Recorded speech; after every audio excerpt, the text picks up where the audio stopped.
Tom, as you were responding my question, I was trying to figure out under what circumstance I should have consulted with a lawyer, and under what conditions I should have just acted on my own and made my own decision. Yeah.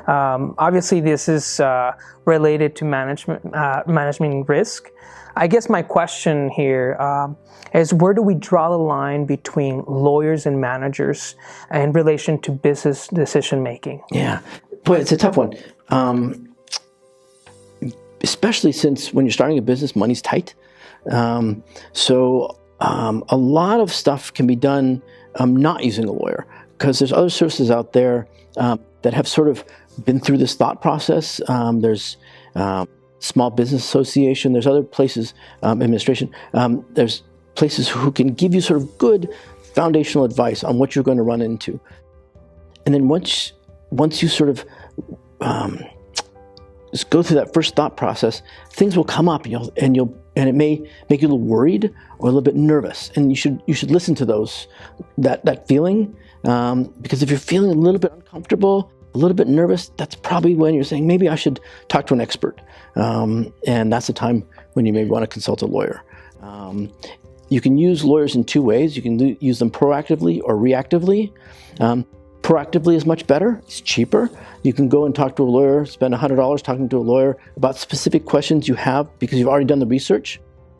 Much better than having to call the lawyer when some event has happened that has exposed you to significant liability. So the more you can read, the more you can educate yourself. There's lots of resources out there that don't require a lawyer.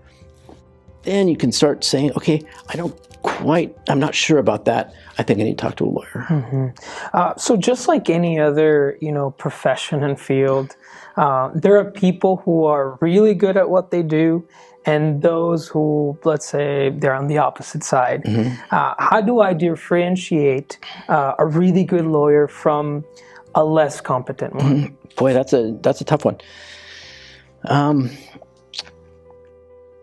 One, every bar association has specialty areas, and so if you have if you have a question that's very specific, every bar association will have a group that has a specialty practice in that field. Torts, injury, for example, corporate formation, things like that. They will have lawyers who specialize in that. That's one good way to start out with. The other way is again to look at referrals from bar associations. They'll give you, so bar association is really an excellent place to start. The other really good place is ask your friends, ask other people and say, who have you used? Word of mouth referral is really fantastic too. True. Can you please share some rules of thumb that could help managers make better legal decisions, and more importantly, not get into legal trouble? For example, a rule of thumb that I've used in the past for my businesses have been, if my employees knew what I was planning for them, would they let me? Mm-hmm. That's a good one. One other advice I give people is, whatever action you're doing, picture that being presented in a courtroom to a jury. Mm-hmm. And if you do something and something goes wrong, and you have to testify about it in a court of law, and they're going to put a big slide up on the side of the courtroom that says, here's what I did, here's the email I sent, here's the things, and the jury's looking at it. Would you be happy that they're looking at that?